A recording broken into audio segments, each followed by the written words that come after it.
பாதிக்கு மேலே நிறைவேற்றாட்டா இந்த மாதிரி ஒரு வார்த்தை வரும். இப்போ நீங்கள் 520 வாக்குறுதியில் ஒரு 450 வாக்குறுதி நிறைவேற்றிட்டான்னு வச்சுக்கோங்களேன். இது சொல்ல மாட்டாங்க நியாயமா யாருமே. இப்போ எவ்வளோவா படியும் 5 வருஷத்துக்குள்ளே தானே, அடுத்த 5 வருஷம் பார்த்துட்டு சொல்லுவாங்க. அப்போ வந்து ஒரு 250க்காக கீழே இருக்குங்கிற மாதிரி இருந்தால் தான் நீங்கள் நிறைவேற்றலை அப்படிங்கிற ஒரு பிம்பம் பொதுவில் வரும். பொதுவில் வர்றதா எதிர்கட்சிகள் கட்டமைக்கிறாங்கன்னு கூட இருக்கிற கட்சியிலே சொன்னாங்கன்னு பார்க்குற மாதிரி தான். இதே திட்டத்தை கூட இருந்து தூக்கணும் போது இருந்த அதே கம்யூனிஸ்ட் கட்சியில் தான் சொன்னாங்க. நீங்கள் எந்த திட்டத்தை பற்றி கேள்வி கேட்குறீங்களோ, உங்களுடன் ஸ்டாலின் அப்படின்னா அந்த திட்டத்தை துவக்கி வைக்கும் போது பக்கத்தில் உட்காந்துருந்தவங்க தான் இந்த கேள்வி எழுப்பியிருக்காங்க. அப்போ நமக்கு என்ன கொடுத்த வாக்குறுதியை நிறைவேற்றலன்னு பார்க்குறோம். நான் இவ்வளோ பெட்டிஷன் நம்ம எனக்கு நல்லா ஞாபகம் அவர் வந்து தொகுதியாக வந்து எதிர்கட்சி தலைவர் பிரச்சாரம் பண்ணும்போது எனக்கு ஆடு இல்லை மாடு வேணும், அந்த ஸ்கீம்லாம் ஏடிஎம்கே பீரியட்லேருந்து இருக்கு. அது என்ன பண்ணாங்கன்னு தெரியலையே. லேப்டாப் திடீர்னு இப்போ கொடுக்குறேன்றாங்க, சைக்கிள் இப்போ கொடுக்குறேன். சைக்கிள் இத்தனை வருஷமாக கொடுக்குற, 4 வருஷமாக சைக்கிள் கொடுக்கல, திடீர்னு இப்போ சைக்கிள் கொடுக்குறேன்னு சொன்னாங்க. அப்போ ஏற்கனவே நிறுத்தப்பட்ட திட்டங்களை பூரா திரும்பி உணர்ந்துருங்க. தாலிக்கு தங்கம் திட்டம்னு ஒன்று இருந்துச்சு, ஜெயலலிதா பீரியட்ல இருந்துச்சு. எல்லா குழந்தைகளுக்கும் வந்து லேப்டாப் கொடுத்தாங்க, எல்லா குழந்தைகளுக்கும் சைக்கிள் கொடுத்தாங்க.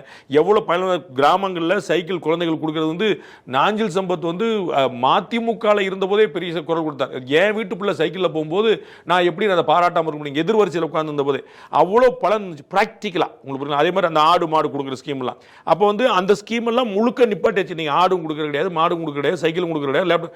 அப்போ அதுலலாம் ஒரு 100 மிச்சமாக இருக்கும்ல கவர்மெண்ட்டுக்கு. அப்போ அது நீங்கள் வேற பேர் வச்சிருக்கீங்க. அப்போ இன்னைக்கு அந்த ஸ்கீம்லாம் என்னாச்சுன்னு சொல்லுங்கள். லேப்டாப் என்னாச்சு, தாலிக்கு தங்க என்னாச்சு, சைக்கிள் என்னாச்சு, அதில் அது எங்கே போச்சு தெரியல. சரி அதெல்லாம் விட்டுருங்க, அது ஏடிஎம்கே ஸ்கீம். நீங்கள் வாங்கினீங்களா பெட்டிஷன், அது என்னாச்சுன்னு சொல்லுங்கள்.